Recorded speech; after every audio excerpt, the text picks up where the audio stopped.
Welcome back, everyone, to the NALCS Summer Split. I am Rivington Bisson III, and stepping up to the plate for our second match of the day is Isaac Azale Cummings. Bentley, good to see you again. It's been a while. It's good to be back. Heck Summer yeah. Split, I'm hyped. We just forgot from Brazil, now we're here, now more LCS. We just had a crazy best of 3, and we are jumping into our second match of the day, Immortals versus Phoenix 1. So let's dive right into the roster rundown. On the blue side, it is going to be Immortals. That means we will have Flame coming into the top lane. Now in the jungle for Immortals is Zik Smithy. Pobelter at mid, Cody Sun at bot lane with support Ole and Coach Song. And on the red side today, it's their opponents. It's gonna be Phoenix 1. In the top lane, Zig. In the jungle, Inori. Mid lane, Ryu. Bot laner, Arrow with support Shady and Coach Fly.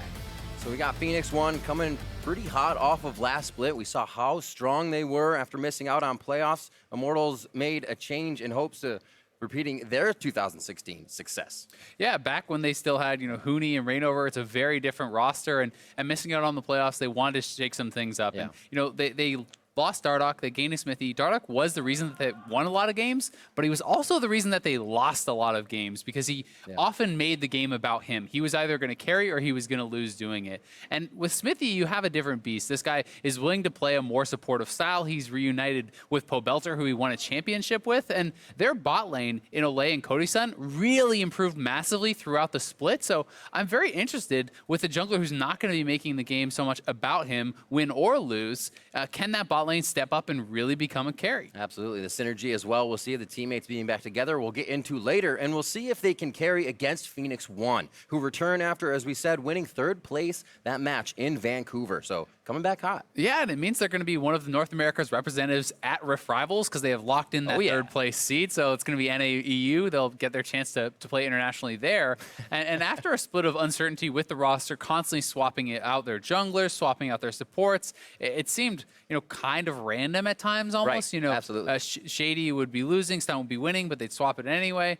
They landed on Nori and Shady for their starters, so they've locked down their roster. And despite Shady getting some criticism because he had a much worse record than Stunt, he did have to play against very difficult opponents like C9 and TSM, which P1 never really beat anyone. Yeah, and didn't have very many games at that, so the synergy was only slowly growing with Shady. So we'll have to see what they can do getting into game. We're almost into Champion Select, a second game. I hope we get another best of 3. That first one continued to test the teams here, and that's what we need at the beginning of the split, to push the teams to the limit, so nothing is left to chance. We will see Ivern being banned out here as both junglers a little far away with Ivern.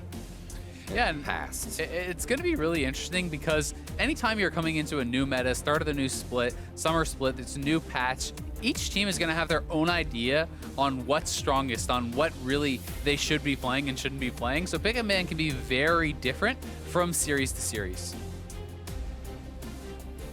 For Phoenix 1, this is a season that they're looking to build on a lot of success in the spring split. They were solidly the 3rd place team. They finished 3rd. They pretty much always lost to TSM and C9, but by the end, they looked like they were always going to win against the teams below them. And people, want to see them continue to grow. You want to see P1 continue to improve and look to challenge those top 2 spots. So they're going to need to show that consistency here today, show that they still have the strength to take down teams like Immortals who were quite a bit below them in the standings. Absolutely. When we think of that, we look towards their picks on Ziggs. For him to make a big play, or Ryu doing that, it needs to for sure come from everybody from now. A lot of star players would show up for Phoenix 1, but if that team can come together, I think we'll get that team that does consistently beat C9 TSM. Ban phase 1 finally ending. Let's see what these guys have for each other. Nidalee ban as well. Yeah, Nidalee is something that had been picking up a little bit more popularity in the new patch. At least, one of the best early game junglers. Inori obviously still has access to a plethora of picks. We've seen Kha'Zix, he was always a big Rengar guy, though it has fallen a bit out of the meta. There are a lot of answers.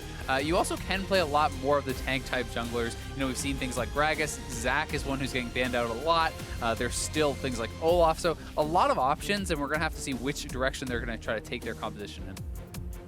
The Elise is picked up for Smithy, more down towards the bottom of his list of junglers, but it's a nice and safe pick in for him.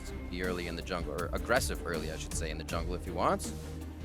And the Karma, shields already coming in for Phoenix 1. The Kha'Zix answer from Inori, so junglers have been picked. And the Kha'Zix is someone who can match that aggression from Elise.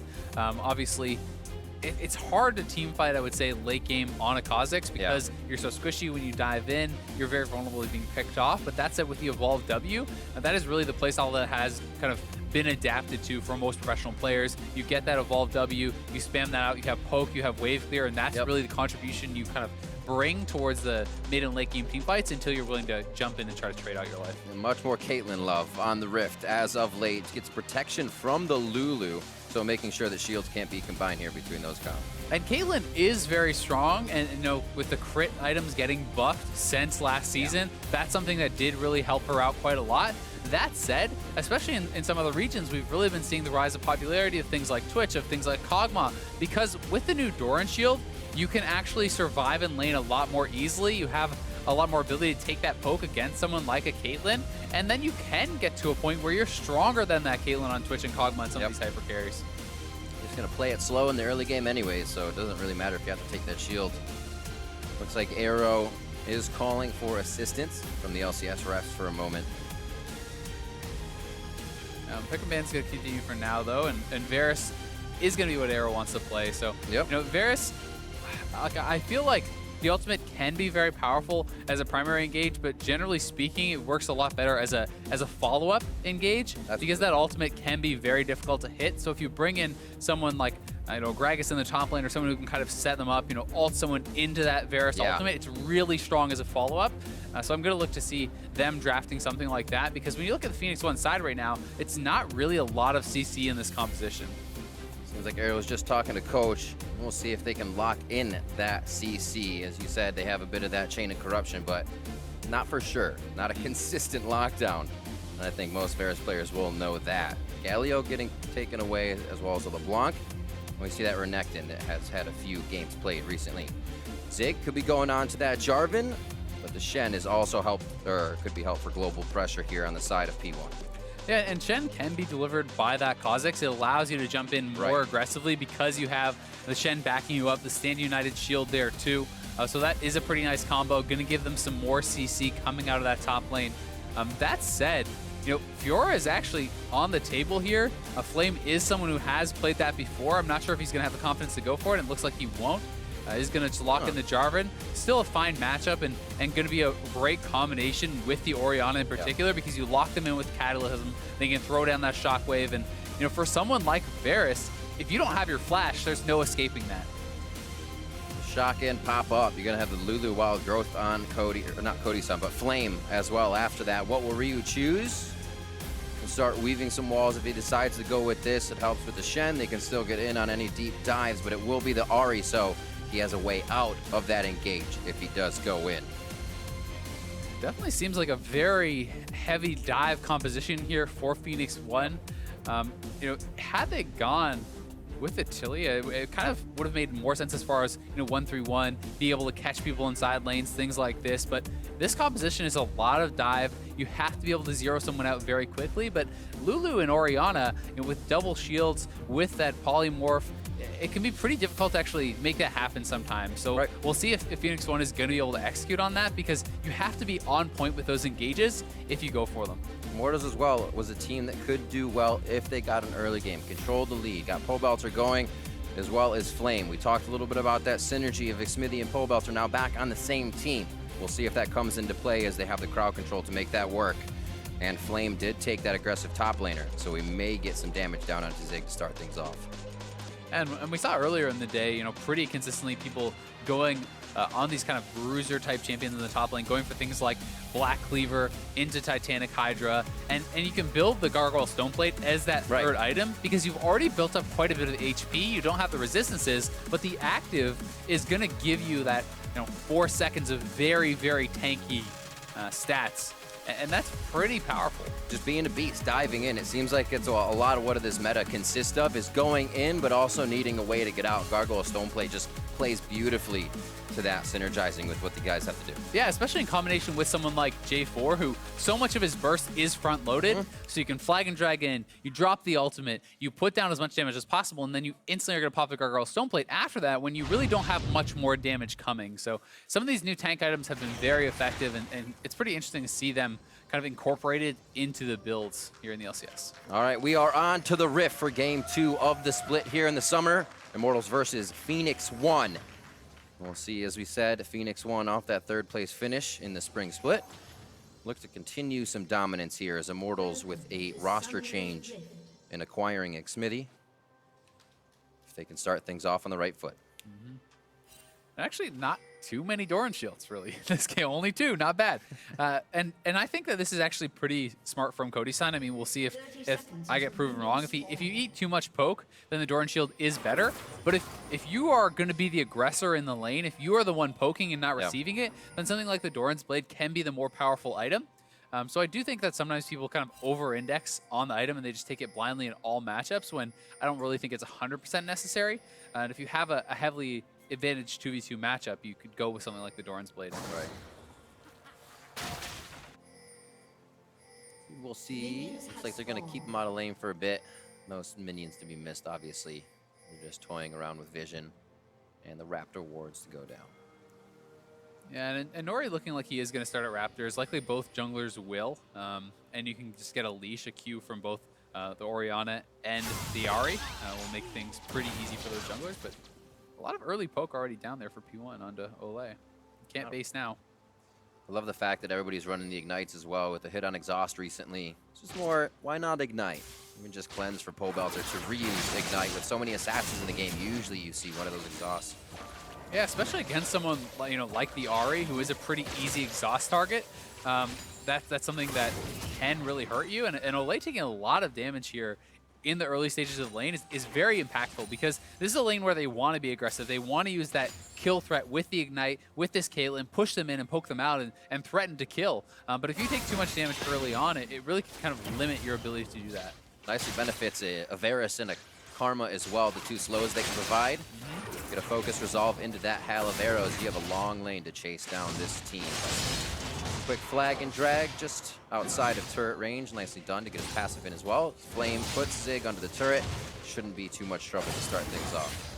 Yeah, it's a nice trade for Flame, but Shen is one of those champions that's very happy to get pushed in because it's so easy to farm under turret with the bonus damage from your Q. Even though it did get some nerfs in a recent patch, it's still pretty darn easy. So you're going to be comfortably farming there, and Flame could get a little bit of advantage, but you don't expect a Shen to ever fall too far behind a matchup like this. I'm interested to see what Flame can do on somebody like Jarvan, though. We see him kind of in the spring split being one to take Camille. We said the Fiora was also up. And on both teams, they have champion pools that go so deep for Zig, Flame, Pobelter, Ryu. It's interesting to see back on damage what Flame will be able to do here. Yeah, exactly. And it's kind of, if you have the lane control, how do you turn that into an advantage for your team?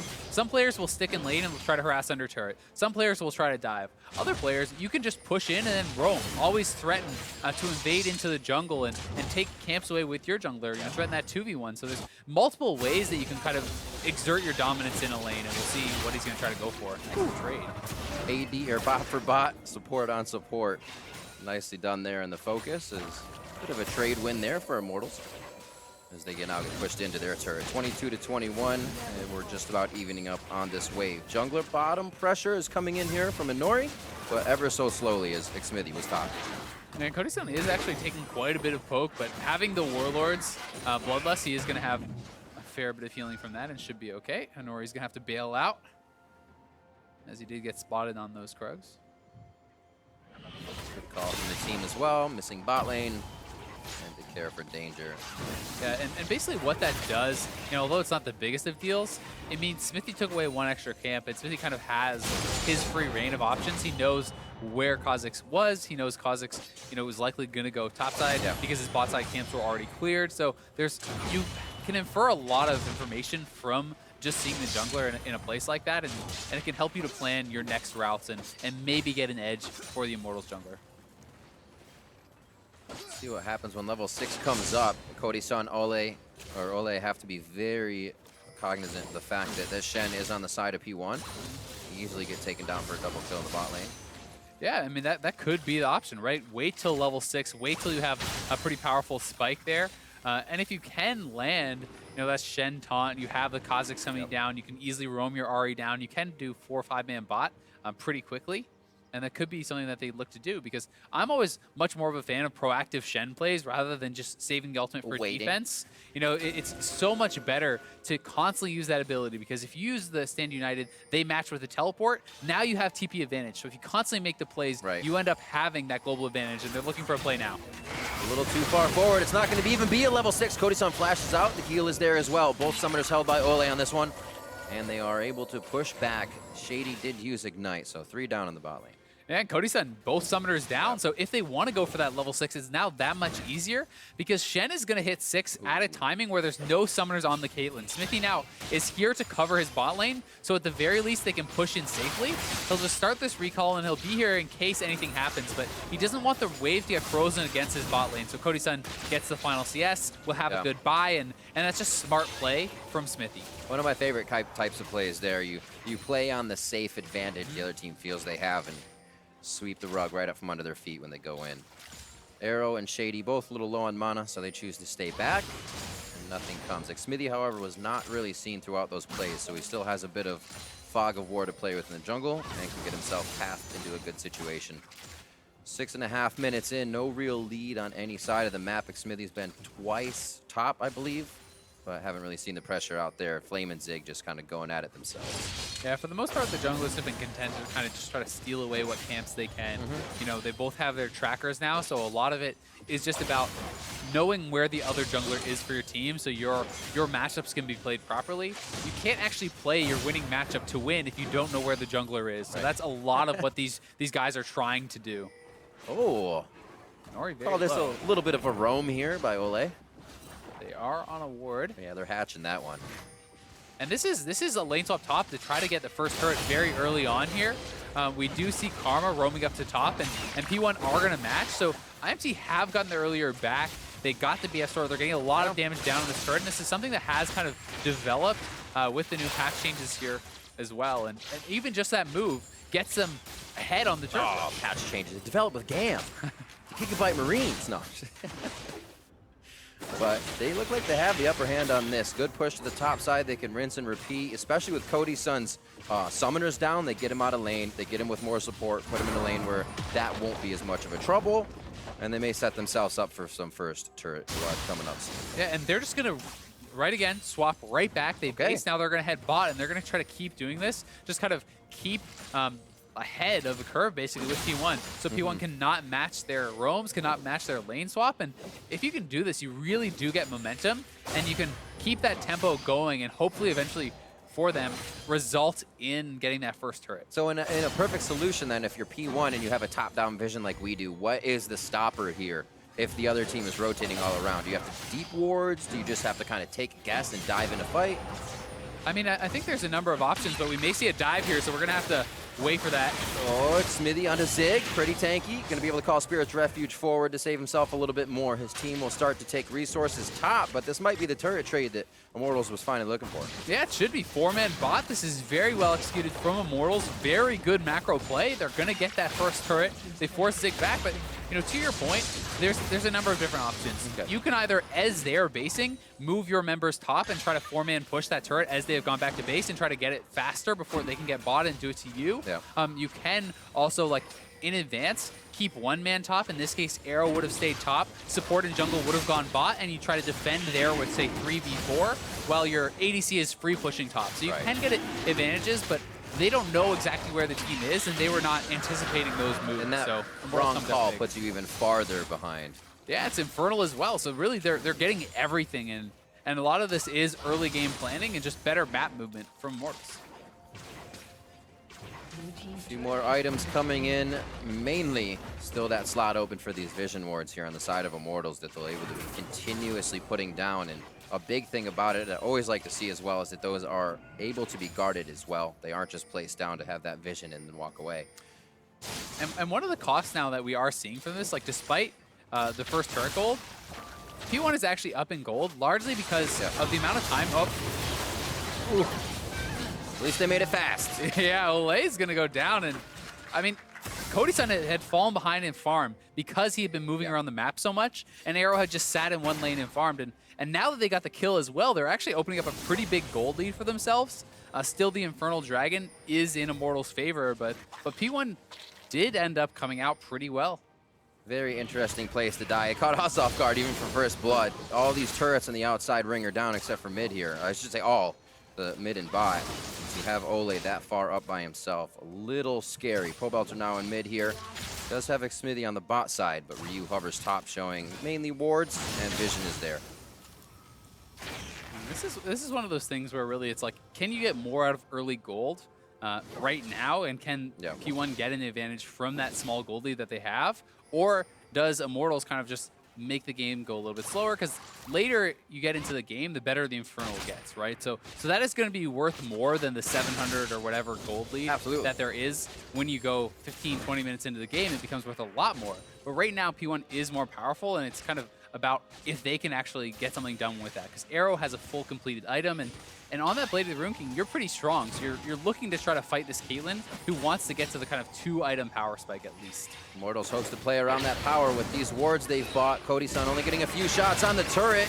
Wild Growth Flash as well. Looks like a lot used in defense. And it's going to be a push in the fight. Rotation from Ryu could be caught out by Pobelter. Little 1v1 in the jungle over a Vision ward. Pretty scary stuff. Trade of Summoners, I'd still say pretty good for P1. Yes, they spend the Shen Ultimate and the Nori Flash, but they get both Summoners off that AD carry. So now you can look to force that play again. Flame doesn't have his DP, Zig still does, and that's something that they can kind of continue to try to set up and try. You know, you have an extra objective now, so they can try to force this around the Rift Herald, knowing J4 does not have a TP and Shen does. We'll see if they can actually pull this off, though, because Immortals is aware of it. That ward, there's two behind. There's one actually in front right on Ole. Ryu rather getting hit up pretty hard. Pobelter just around the corner. Shockwave is up as P1 has to stay split. It's been the coast-to-coast walk from Flame, calling in the teleport now from Zig. They're going to meet each other as well. And Nori is waiting for his teammate before they do anything as they all eye the Rift Herald. It's going in the favor of Immortals. They turn on to Flame for the for sure kill, but is it for sure? And who gets Rift Herald? That goes over to Xmithy. And no one has actually picked it up yet. They smited it away, but Immortals now need to push them back, and they will get the Rift Herald in a pretty crazy fight. Was not snuffed out by P1. They could not gain control. And what a rotation by Immortals as well, calling the teleport up from Zig as Flame walked it over. Yeah, I mean, P1, you know, they had the TP advantage, but they didn't actually force the play fast enough for it to matter, because Flame was able to walk the whole way up and still arrive. You know, they didn't kill that Rift Herald off very quickly, and they're able to respond very well. So both of those global objectives are going the way of Immortals, and we'll see how much they can actually get with that Rift Herald. Especially if you can get a kill before you drop it, you can often get 2 turrets. Absolutely. But at the very least, you can just walk top and get at least 1. So Flame and Zig matching those Tiamats quite closely. We just saw Zig push it in now. Flame will do the same. Actually, those guys are pretty held to the bot lane for now. Flame can actually make the teleport play himself. And we'll see top lane being pushed here by Xmithy and the rest of the team as they feel like they'll be able to hold off Zig. They don't know the Stand United time possibly. They're going to do all they can to take down this turret. The first one that they prepped on that rotation. And the question is, do Immortals actually expend the Rift Herald on this first turret that's like 1 or 2 hits of HP? That's a good point. Because like, I actually think that optimally you just want to kill it off now, then try to get a pick or perhaps even just push up and look to use it to pressure the full HP turret, because this one's pretty easy to pick up. So they do grab it, and you have a few minutes to work with the Rift Herald. Lasts like 4 or 5 minutes or something like that. Yeah. So they're going to maybe move it towards mid or try to do something, but you know, it's better oftentimes to hold on to it for a little bit to see if you can get a really good opportunity, because you always can just even drop it in base and have it walk down a lane while you pressure the other side of the map. So many uses. Yeah. It's like being in a candy store. It looks like they actually might try to do mid. Ace in the hole onto Ryu. Doesn't actually do that much damage. Just looking to push out. They may be able to bring now Xmithy mid as the bot lane push will drop that turret. And Ryu is roaming bottom. They're going to actually look to try to pick up Flame here, perhaps. Stand United is up, so they could look to go super aggressive, but Things in they may mid. just be able to take down the turret. And now, does Smithy actually drop the Rift Herald mid? So that's where they're going to try to push, but there's already 3 P1 members here. We'll see if they can even get a turret. And they actually have Cody's on top. He's going to have to make a long run down. They may be able to get enough damage on Rift Herald. 1 or 2 shots here as it makes its way towards the turret. Lines up, turret torpedo, connects. And we got 1 shot. Looks like they'll be able to take it out. Yeah, without Cody's son there, it really kind of just falls flat after the one shot. Again, they do have a turret prep, though, and Immortals has been moving quickly to those types of situations. Yeah, so I mean, they get a little bit of damage on it, but that's certainly not what you're looking for from the Rift Herald.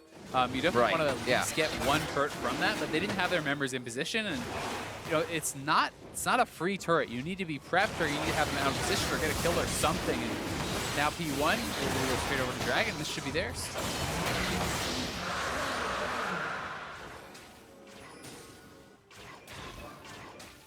Setting up a little bit of vision as well. Their pink ward line has, P1's I should say, has always been, you see behind the red, they had one up at top try when they were defending that, and they continuously move it down. It's been hard for Immortals to even get past those mid turrets or mid anywhere. So even using that Rift Herald, they didn't know what was coming from behind the mid turret. Yeah, I mean, both teams do have a pretty good defensive line of pinks. You know, you can see 4 on Immortals side. That's true. You can see at least 3 on P1 side. But to your point, they haven't been able to really kind of crack that vision line and have the safety to feel like they can move around and move more aggressively there. But for now, right back to the mid lane, and Caitlyn is scaling up. This is always time that they are buying for her, and she's such a strong sieging champion that they should be able to at least knock this down, and they're going to continue to try to move around the map and get more. Chain of Corruption can do a hail of arrows, may stop it. Very fast wild goes from Ole onto Cody's son. Here comes Ryu, charm out to the left, just missing over the shoulder of Pobelter. Very close and nicely timed, trying to get in on that repel, as Sig just misses out. P1 defends. And now they will stop the push from Flames. And it does look to me like there's some miscommunication on these Stand United, because this is a couple times now where the person who has the Stand United coming in is actually backing off. Oh, nicely done. Flame. Pops out, puts him in the basket. Have fun, guys. Flames out of there. Does have to use his flash, but plays it quick to draw the pressure down. Allows his team now to maybe crack a little bit of that vision. You see the wards forward. It's all a part of the step in their plan. Yeah. Played very, very well there. Able to taunt over the side before he got actually taunted up by the Shen. Cody's son now to clear out mid. Looks like we will have Pobelter going towards top side. 171 to 148 against Ryu in the mid lane, as he was able to pretty much push that in and control it consistently. Now gets the benefit off this top wave here, and we really have not seen a shockwave initiation from that. A taunt hit coming out of P1. It's always been little skirmishes so far. Neither team has really been tested to the max in these fights. Yeah, I mean, it's been P1 trying a few times, but unable to get it. Now on to Cody's son. Another little skirmish, and this one's scary when the AD carries all by himself. The shield comes in. Help picks indeed. And Cody's son keeps his life. It feels like this whole game has just been Cody's son running away. Like, how many times now has his flash been forced, but they're never actually able to go back to the scene of the crime and follow up and take him down without those summoners, so they haven't really been able to capitalize on that pressure, and they need to be better on their engages with this Shen, with the Ahri, and really going in at the exact same time, having the confidence that you can move forward to deliver the Shen into a better spot. Because if he's ultimating onto you and you step backwards, he's not in range for the taunt, so the ultimate's essentially wasted. So he's a feels bad man. Yeah. You're pinging in. I'm coming. Just keep going. Balls to the wall. We'll see if Cody's son switches up the play if these next fights come in. I mean, he's got a Kha'Zix, a Shen, possibly an Ahri diving into him. We're going to go ahead and delete that Kha'Zix out of that equation. Inori goes down. Great job by Immortals being inside the jungle. Shockwave finally coming out of Pobelter. Ryu's going to get soloed. Ow! As he tries to take control of the top lane. Flash as well there, and Immortals finally get that opening in the map they've been looking for. Yeah, it's a big plays from Immortals. They not only do they get the 2 kills, they get summoners off of both of them there as well. They can be pushing. They're going to be having pressure mid from the Caitlyn. You know, bottom is shoved up by Jarvan, and they can look to try to crack this top inner turret as well. Fight to the mid lane. Chain of Corruptions on to Cody's son. Here comes the teleport in. They're going to put 3 in the mid. Now Flame might have himself in a bad spot, but he is drawing members down, which means top lane has free time with the 2nd tier turret. Red's being taken by Xmithy, so they deny more resources, and again, slowly prep these turrets for continuous takedown, but P1 has that in mind as well as they gun down mid.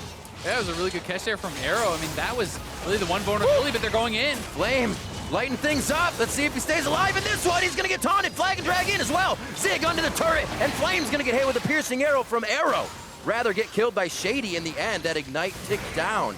And the team comes up now 1 kill up 20 minutes in as P1 throws down their own pressure. I I mean, why didn't Flame just cancel his ultimate and walk out? He kept the ultimate up for the full duration there. He's like, I can't get out. You just press R again. I'll be there for that answer too. Yeah, I'm not really sure if he thought he could just survive and keep them locked in with him and try to get an advantage from that. But, you know, I'd like the play to try to push them off the turret and try to keep that up. But he could have just ultimated, canceled that out, and then backed up, and he probably would have accomplished the same thing without dying.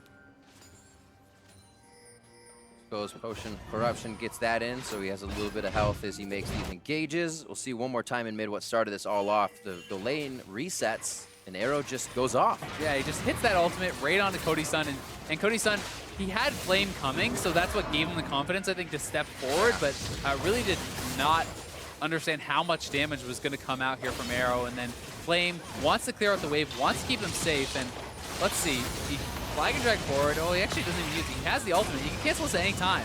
He's trying to hold them in, I guess, and thinking the tower is going to do enough for him, but like, that was just very poorly played from Flame. He could have even QE'd out or just canceled his ultimate, but trying to get too much and overestimating perhaps how much damage the turret was going to do, but no one from his team was actually hitting the other players, so it was only the turret. Maybe throwing a little glitter at him. Yeah. Give Ole some credit. Just over 20 minutes in, and the gold is even. After everything we've seen, these teams have been each other's faces, left and right. And Immortals showing a bit of consistency here in the early game to keep down P1, but now getting caught is going to mix things up, puts Immortals in a sticky situation. And that's going to be Xmithy going down. Now P1 using this time. They're going to go ahead and grab another Drake on this game, and that's a Mountain. That'll help with these objectives. Yeah, it really will. I mean, we talked about how hard it is to hit that Varus ultimate oftentimes, but Arrow, back-to-back, getting picks for his team, nails the ultimates, showing why he was the Spring Split MVP. And yeah, Varus is not the same kind of lethality Varus that he played last split, but it's still very strong. Yes. He has the practice on this champion, is executing extremely well. It's still playing Varus, and a lot of, if you just look down the stats on these teams, match up from lane to lane. A lot of the guys share the same champion pool, but Arrow stands out above Cody Sun, and it's not even in really getting kills. It's being able to get that damage done and then get the kills. They're not finalizing. He's doing over hundreds of damage to do it, so knows where to stand. That helps the team out as well, knowing they don't have to protect Arrow. Good things happen when your AD carry can start a fight like that. Yeah, definitely. I mean, one of the things to me that always made Arrow stand out from some of the other AD carries is not even necessarily his score lines and things like that. It was the fact that he always seems to be standing in the right place. He's always getting the maximum amount of damage out. And that's really what you need from your AD carry. You need a consistent damage threat, someone who's, you know, able to threaten the tanks, push people back, and not give up their life. Because if your AD carry goes down, you know, especially later into the game, you often have no chance to actually punch through a lot of these tanky members. Here it would be up to Ryu and Inori. They still get some damage out of Shady, but the build is definitely utility in this game. And again, reset to that mid lane. Seems like we're getting a lot of fights here. The middle portion of this is teams losing a bit of vision. Everything kind of tunnels into the mid along with them. And we wait for the next hit. Summoners up on both sides. Some pretty good fights out of this. So it looks like both teams are going to play it safe until they get that engage they want. Really no objectives to play around right now either. You just have to make an unsafe move into the jungle. Yeah. Whoa. Right now, I mean, Zig has the push, so it's actually Immortals that needs to respond and do something. P1 is happy just allowing him to split push, shove up to that turret, and once Flame actually shows bot lane, you could look for P1 to try to make a play with the Stand United, try to start something up with Ahri, with Kha'Zix. Otherwise, they can just establish vision control around the Baron here, try to clear out as many wards, and really start to threaten that area of the map. Does meet up with Flame for a moment. It's going to be such a ring around the rosy for them in the bot lane. I wonder what P1's going to be able to do with that distraction game and the double teleport. Doesn't look like much right now. Seeing Inori in the back and Xmithy in the base means it's a bit of a breather moment here. Baron is up, so the vision wars will start to hover towards the top side of the map as well as Ryu. And one of the things you can kind of infer from the build here on Zig is that he did want to have a split push focus style, completing the Titanic Hydra first. A lot of people would just get the Tiamat for some wave clear, sit on that. Right. But when you fully complete that, you're not as powerful in team fights generally because you're much less tanky, but you are very fast at shoving out waves with that, constantly keeping it pushed up, and utilizing that split push kind of pressure and global map pressure that Shen has. And we see that flip side in the build of Flame. We might see a dead Cody Sun as well. Wild Growth goes down and Smithy tries to answer back. They call off. They say there's too many as the Stand United comes in. And Pobelter's just on the top side of the fight, would be routed by Ryu. So they call off, and they're going to have to jockey for Baron position as the Vision Wars begin. Yeah, a lot of wards around here that they are clearing out. There was a flash ultimate that looked like a whiff from Arrow, but they still get a kill on Cody Sun, and they may be willing to start up the Baron or really try to bait in Immortals and see if they can actually get a fight off that, because they still have some pretty key ultimates with Ryu's up, and good luck to team fight. Volatile Spiderling, good bit of damage. Are you looking to flank? They could be starting here.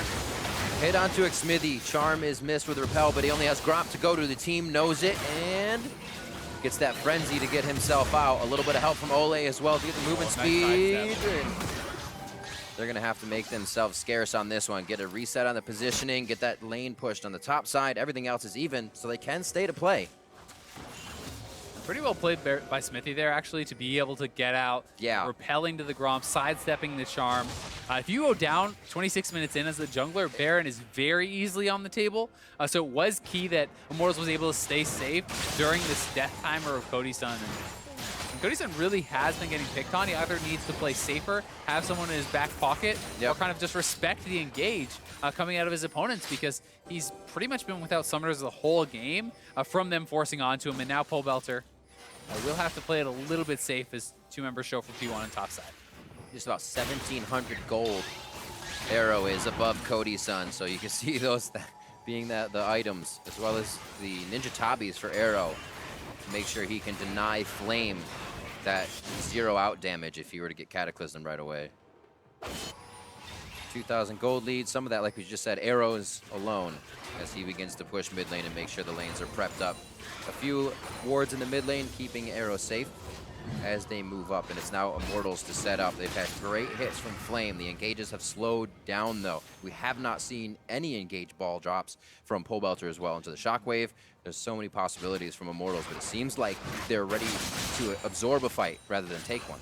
Yeah, I mean, they kind of feel like they are, one step behind a little bit. To their credit, they do have very good scaling. Late game team fight with Lulu, Caitlyn, Orianna, that's true. Plus ball delivery, so they may be happy to kind of just take it late and play passively. But they had some nice moves, getting the first turret early. Since then, it's been mostly just P1, going for fights onto them, as you said, getting farm advantages, getting kind of side lane advantages, and looking to try to pressure them out. Back to the mid lane.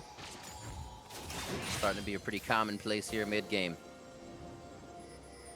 Yeah, I mean, if you were just watching the CLG C9 game, it felt like that game was an ARAM for half the time. CLG just was refusing to go and take down the top inhibitor for what seemed like 20 minutes. Back and forth. It's almost they're completely set in their way of only getting this scenario, pushing after that scenario. Well, the scenario seems like P1 at Baron. This will move Immortals around. Now they're actually on opposite sides of the map. So they have to figure out a way to get home on this one, and it might be through going down if they don't back right away. They're pushing down the turret. They're going to try to make P1 march to the beat of Immortals' drum here. I mean, Inori is a little bit low. He took a lot of Baron damage this early on, so Immortals could actually just go to bot lane and try to push up there. I think that would be the better choice instead of getting so aggressive here. Is happening right now. Zig goes down. The team leaves him. And it looks like Immortals is going to be able to walk out of this. No, gets back charmed on the rappel down. Flame now tries to go in the fight, one after the other into I think I can situation, but they can't. And now a 2-for-1 is the team gets retribution for Zig. Yeah, they are not on the same page at all. I mean, the bot lane is running out as Flame is diving in by himself there, and now P1 could look to try to pressure around Baron again. They have full vision control here, and they're going to look for an engage. They don't even have the Shockwave here. The dissonance is the only thing to really continue to separate them. The Glitter Lance, if it can reach. Pobelter gets the help picks, and he looks to get some wards around the side. actually bot lane has to be respected here. They got to clean up wards and top. Yeah, exactly. And Pobelter is going to have to go to top lane to actually clear up those minions. So now you just take the Infernal. You tried to go for the big ticket prize, which is that Baron, but they weren't successful in that bait. So if you hang around there too long, you'll get nothing. Instead, P1 can go collect an Infernal Dragon, even that up. They have 3 under their belts now here as well. So for that Elder, it's going to be heavily in their favor. And this is just a lot of damage going on to Zig. They fully commit with the ultimates. They're willing to go for that. But at this point, Immortals could just go bot lane, where the lane is already pushing. They could look to threaten that turret, and then Flame is diving in. Look at Pobelter, Ole, and Cody-san. They had no intention of following that up. They were already in the Varus ultimates. So, you know, Flame not on the same page as the rest of his team, which was often one of his problems last split. Right. It looks so good as well. Going in onto Zig. They take down the tank, the guy that can save everybody else. Yeah. And they got themselves into a real sticky situation. I mean, it's a good ultimate from Flame if Pobelter still has a shockwave, right? Like, if that's still there. But when you commit most of your big teamfight spells on the Shen to take him down, that is pretty much the end of the fight for you. You have to then kind of respect the fact that the other team is more powerful because they still have those ultimates up. Well, the ults are back up. Ole, Ardent Sensor there for Cody-san, giving him a bit more assistance, sustain. Each time he gets that shield. We've seen this fight before. Arrow used the Blade of the Rune King immediately to get upper hand in the fight. Cody-san can't move. He cannot fight as well. That's the idea. 7-3, 31 minutes in. We go back to Baron for a jockey of position. Teleport up for Flame and Zig. And it's not even just the items on Arrow. It's a massive XP advantage over Cody-san now. He's down 2 levels, and it looks like Ryu's going in. Gets it onto Cody-san. That's going to be him going down. Ryu gets that kill. Wasn't sure if it was going to be Arrow with the shots or Ryu coming in with the Spirit Rush. And it looks like they have the idea of now jockeying for Baron, but pulling Immortals through the jungle, yo-yoing them back and forth until P1 gets the fight they want. Yeah, they just keep going back to the Baron. They have to clean out this vision once again, but they can threaten it. Remember, they have Zig on the bot side with the Stand United available. So P1, now that J4 has come up, P1's main squad should actually back off and just let Shen pressure this bot lane turret, because that is a guaranteed advantage that you can get right now at no risk to yourself. And they're telling Flame, go down, come up, go down, come up. You can see him go between Raptors and then back up, trying to stay with the team. Which way does he go? They're going to have to give up the turret if they want to take the fight now, because it already is a loss of something. Exactly, and Immortals is looking a little bit paralyzed. I mean, Zig can continue to push. Anytime he sees Jarvan or the rest of the team up there, he'll just start pushing again. And now P1 is starting up a 2-man Baron here. It has been spotted out. We'll see if Immortals is going to go for it. Yeah, the Scrying Orb came through. This is actually a good chance for Immortals to get through and clear out these wards. P1 actually has to disperse. They're losing ground. And Immortals can use a chance to get a breather here. This is good for them to get inside the jungle. It is, but Ryu could move down to the bot side, and they could look for a 2-man dive onto Flame, which could force Immortal's hand. But here's the play again. Ryu in point blank onto Cody-san. So much damage. And then right after the QSS gets used, Arrow nails his ultimate, and they're able to take down Cody-san once again. Little walk prediction there inside the structure of the turret. And here comes P1 now. Immortals trying to call the Baron bluff. And we're not doing it. Don't worry. There yet. They're going to go for a steal. Let's see if it happens. Ryu's in, throws it over, and Nori's going to take Baron away from Immortals. Can they continue to go for the fight? Spear Rush used by Ryu, and they're going to try to route down the outside. They do not have a mid lane wave to push in, so Immortals should have a chance to recuperate here. But they are going to hold them off to the left. P1's now going to go down mid lane with the help of Ryu pushing the wave. And P1's just trying to hold them there. Smithy going to get caught out. They're delaying their base while the mid lane is being shoved up, and they're going to be able to pressure down this turret. Ryu escorting that wave in now with the Baron buff, with the red buff, and they'll get at least this tier 2 right off the bat. And that was super risky from Immortals, but they felt like they were so behind in tempo they couldn't answer the Shen, and they needed to try something, but Inori comes up with a steal. Very, very big. Immortals trying to use that split second. They got in, got the vision, tried to use the vision, and P1 was able to latch down. They certainly were, and now for P1, you just wait for the Shen to push in the wave. You don't need to do anything crazy. The only way you kind of lose out in this situation is if your 4-man squad gets engaged on before Shen has pressure. So Shen now has that Baron wave almost at the turret. Multiple members must come down. As to show here, you pressure the mid lane turret. You go back and forth like that over and over, and look to do that damage. Interesting engage. Could have got more damage on the turret, but they want damage onto Flame so he can't defend it. Inori's gonna get zeroed out. One more ball move. And Inori does go down. A few highs, a few lows. It's a mix of a game. It's a mix of a game. I mean, he just straight up stepped on the trap. I guess he had his sunglasses on or something. Couldn't see. Hit on to Ryu. Ryu gets out with a Spear Rush. Flame is hit, trying to dodge and serpentine his way out of a charm. Gets himself a wild growth and to safety. But now you're looking at an 8,000 gold lead, 7,000. As it ticks up here for Immortals. A shot over to Ryu, a sliver of health as the team limps away, trying to guard him. A teleport now coming in for Flame. Home guard's gonna be the speed. Does he have, nice stopped immediately by the arrow of Arrow. That was actually so well timed. And knocking off the home guards there, he loses his move speed from coming out of the well, and that really did stop it. But here is again from Inori. No vision until just now. Ryu went in to get his jungler vision, and then the jump over and the smite, and that was actually a pretty late smite from Smithy. It was down to 400, and he could have smite a little bit earlier than that and taken it out, and that would have been a massive change in this game because it is now fully in P1's control. Elder is spawning, mid lane inhib is down, there's pressure across the map for P1, and remember, they have taken more dragons, so if they get this Elder, they're going to be ridiculously strong. Just to think the way that Baron played out, having a Kha'Zix and an Ahri couldn't be more perfect. If Ahri didn't like it, I'm back out. Yeah, we like it, Kha'Zix jump in. Unfortunate for Immortals to have that exact scenario in front of them when they tried for it. Elder Drake now here, 35 minutes in. I don't know if it can be contested, but they might just try. And that's why so many teams try to send someone over to zone out the jungler to stop them from making a 50-50. And it's why P1 right now is backing up, because they don't want to allow them to just have this 50-50, but Immortals is moving in to try to take it themselves. We'll see if they go for the smite fight. Inori in there. 4,400 HP still. Cody-san very low. Ryu now trying to get out of the fight. Cody-san ace in the hole. Again, won't take down Ryu right away, but that's going to be Smithy falling. That means Smite over to P1. A 3 Drake Elder Dragon. They lock it down, and now they're looking for more kills. Shockwave to stop back Arrow. Forces the flash, but Inori's trying to get in. Cannot find Pole Belter or the isolation as they just push off Immortals. Now looking for more outer turrets. Yeah, and P1 could just go and take even this bottom inhibitor, which is exposed right now. They could look to pressure mid as well as the super minions are coming in. So they're pushing in both waves. You can at least get the bottom inhibitor, but then you could potentially threaten to Ed with the Elder buff and the super minions coming in mid. No mana onto Pole Belter. He's forced to go back, but he's got the top wave pushing out. Almost 5,000 gold on the Baron power play for P1. Quite high on the charts for what we usually see here, and 9-4. They haven't even been doing much killing in this game. The teams, when they do find each other, get a few hits, blow a flash, and then work around that. P1 has just had the better deal on each end of the deal. Sorry.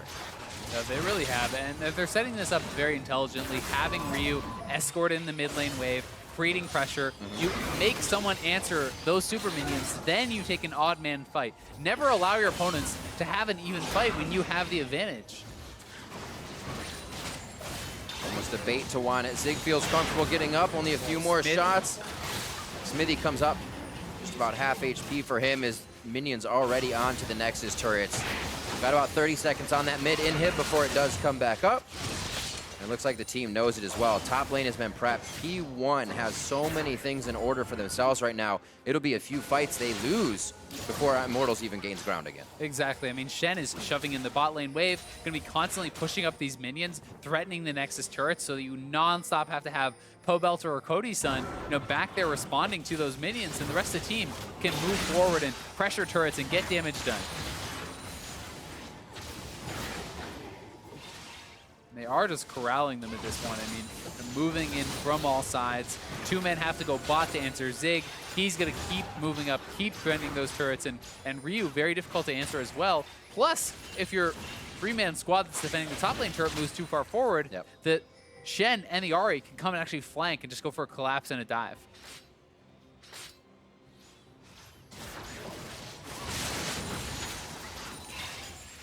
Clearing out parties of 3, making sure Cody-san stays on the back line. They need his DPS throughout this fight.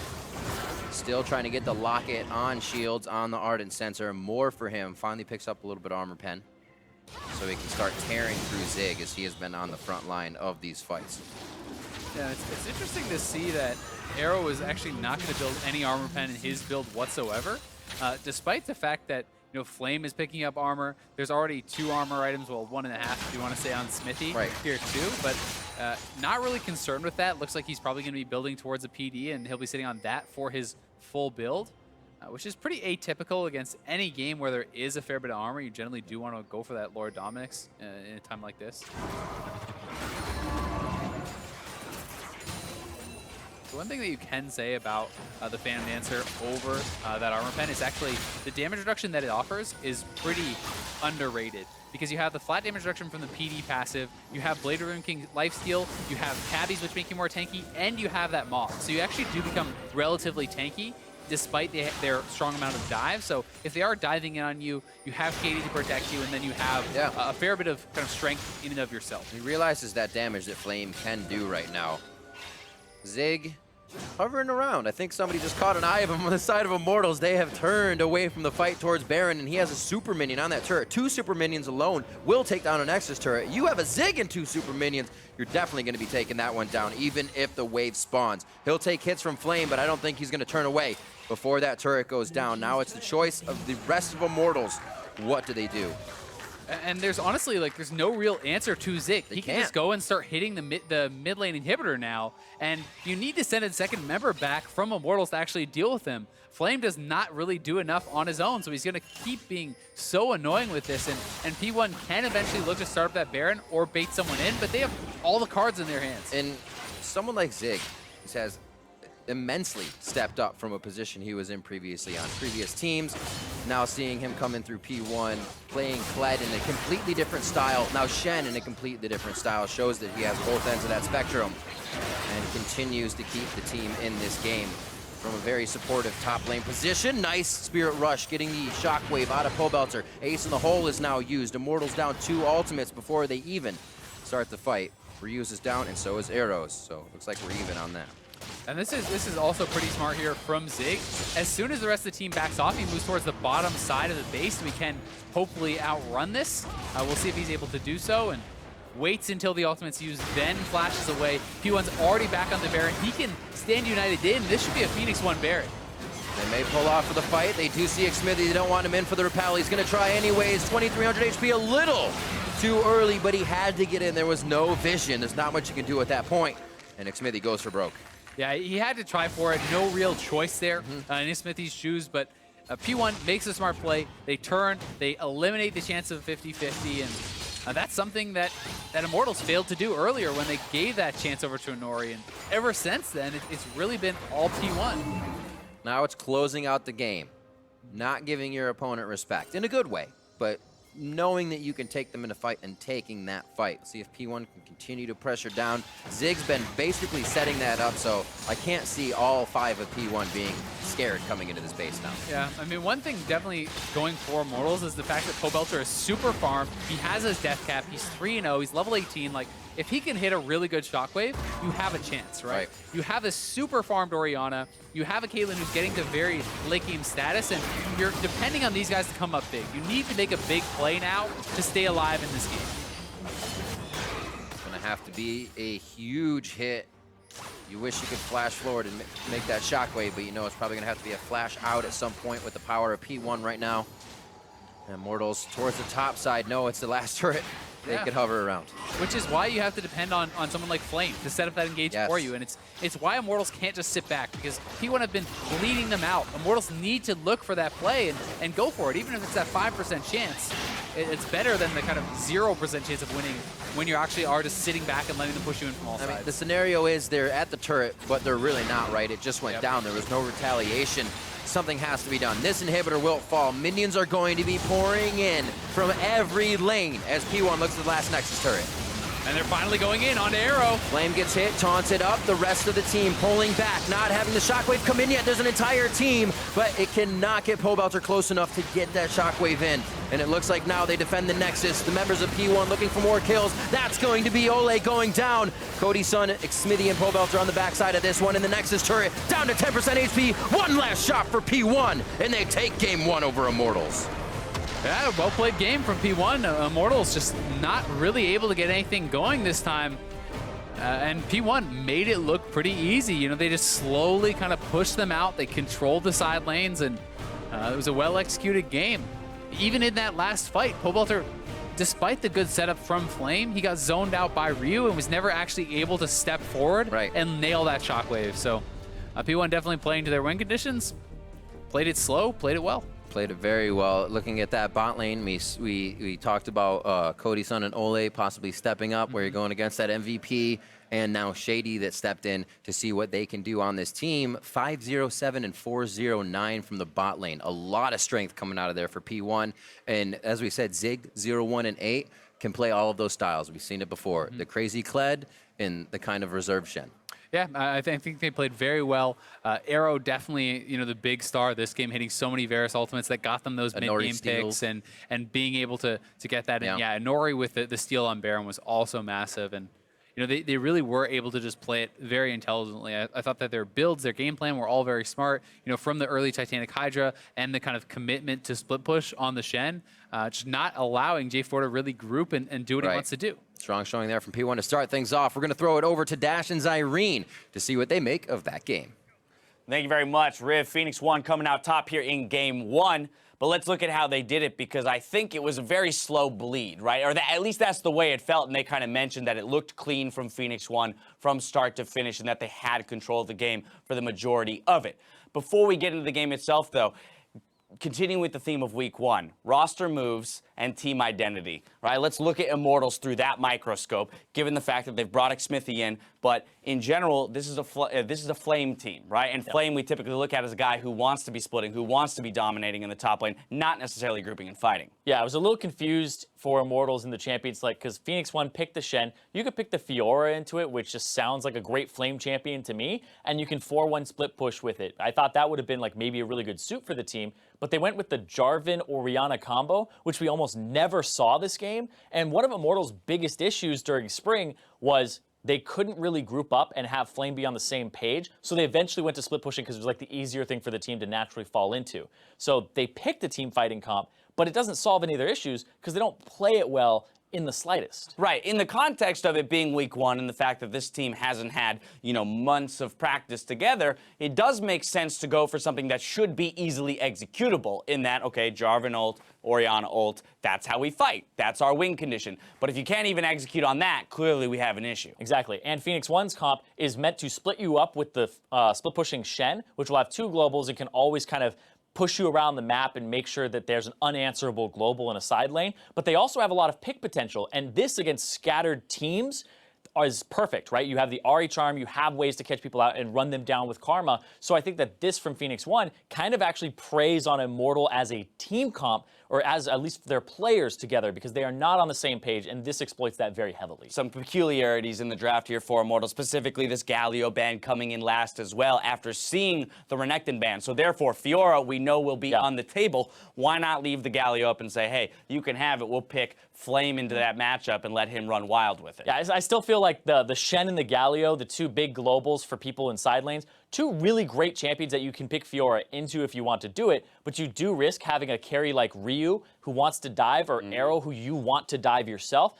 get some type of damage reduction or shield on them. So I do feel like those 2 champions in the top lane are pretty big issues. So I don't blame them for banning the Galio out. I just kind of question why they didn't pick the Fiora, because I think it's better stylistically for the team. Absolutely. Let's dive into some gameplay. 28-40 into the game. This is a 2-for-1 in favor of Phoenix 1 in the mid lane yet again. But this was peculiar to me because, again, Immortals, looks like this is the fight you want to take, 5v5. Yeah, you can blow up Zig here, or get his flash, or get him to taunt away, and he's no threat without using Shockwave. But then Flame goes in. Arrow has no flash. Arrow has no flash. Go in, Jarvan ulti him, and get the Shockwave down on where he is, and he's standing next to another person afterwards. That should be a very easy call to make after you push away Zig and you don't use Shockwave on him. So it felt like they were just trying to get something instead of go for the right fight there. Right, it felt frantic, didn't look like they understood exactly how they're supposed to win the game. Once again, Jarvan using his flash defensively after EQing in, as opposed to just flash ult with the Orianna ball on your head. Yeah, it was actually a really good ultimate there from Arrow, but I do feel like the engage was too late at that point. So it's kind of like failures all around for Immortals there. All right, but now let's push ahead to the Baron steal, because once again, Immortals on the front foot. They're the ones dictating the pace of the game here. Start up this Baron, a blind steal from Ryu and Inori. And this is something that Immortals are not expecting in the slightest, because you would set up and turn in a heartbeat with a team fight composition onto this team, but the fact that that was completely blind, Ryu's like, they're in this area, I don't want to check through that Caitlyn trap line, because you could step on one of them as you go through the brush. I'm just going to go over the wall, risk it. I have multiple Ahri ultimates, or charges of it, and he just goes in, and Inori's like, oh, it's 2K? Let's put threat on Xmithie, put pressure on him, and then Inori jumps in with only the pressure of having to steal and not worry about getting burst down like Xmithie did in the Smite fight. Now, of course, there is some element of luck there, as it always is with Baron steals, and so for Phoenix One, you're going to be coming away from this game saying, hey, we were this close to giving away a Baron, and maybe the game going the other direction. So for some things for them to work on looking towards Game 2, but I want to now flip back to Immortals, since this is the one with the big roster adjustment, and look at our final fight of the game. And understanding that they're behind at this point, and that this is probably an unlikely win for them, even now the execution doesn't quite seem to be there. Exactly, but that's right there. It's like, where's Orianna Ball? Where's Pobelter's Orianna Ball? He's off on the left side. Where's the Shockwave? He's got it up. I mean, the members He's got Flash too. Exactly. I know the members of Phoenix One have Flash available, and you should really be using the Jarvan ultimate when they don't. But that's still an opportunity. That's an easy win right there. That's like, that looks like a delicious ultimate for me. I will take that, put the pressure on them to outplay with a Flash. But they weren't doing that, because you can throw those ultimates out, look for those picks or those fights, and like the previous fight that we had seen before, Arrow didn't have Flash then.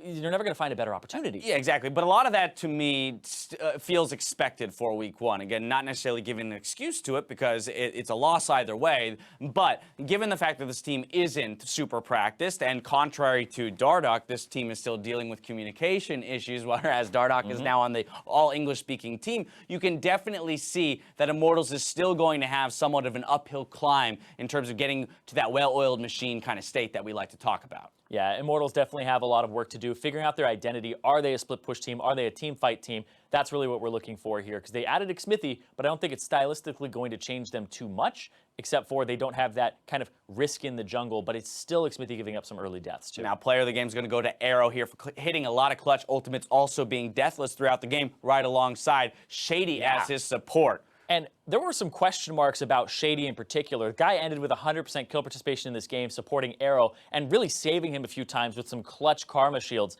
And I think that Shady had a lot of kind of criticism because he came in to replace Stunt, who seemed fine, but the team played with Shady, and they made that decision saying, this guy hasn't shown you what he's made of yet. All he's done against is play TSM, C9, and playoffs, so he's always had pressure on him, and he was a rookie. Yeah, right? those are huge matchups. This guy comes in with literally a week of regular season play and then playoffs under his belt. He's one of the newest players to the LCS, exactly. And so we have to watch him grow. It'll be a lot of fun to watch him grow alongside our Spring Split MVP. Now, we have to step away for a quick second. When we return, we'll see if Immortals can even up the score against Phoenix One. Game 2 coming up after the break.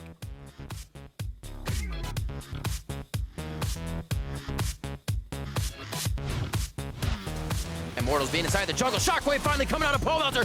Ryu's gonna get soloed. Ow! But he's no kill. Elisa's on your right. Okay. Elisa's behind us. I'm coming. I'm slow. I'm here. I'm behind Elise. I'm here. What, instead of getting so aggressive here, Is happening right now. Zig goes down. The team leaves him. And it looks like Immortals is going to be able to walk out of this. No, gets back charmed on the rappel down. Flame now tries to go in the fight, one after the other. And it looks like now they defend the Nexus. The members of P1 looking for more kills. That's going to be Ole going down. Cody Sun, Xmithie, and Pobelter on the backside of this one. And the Nexus turret down to 10% HP. One last shot for P1. And they take game 1 over Immortals.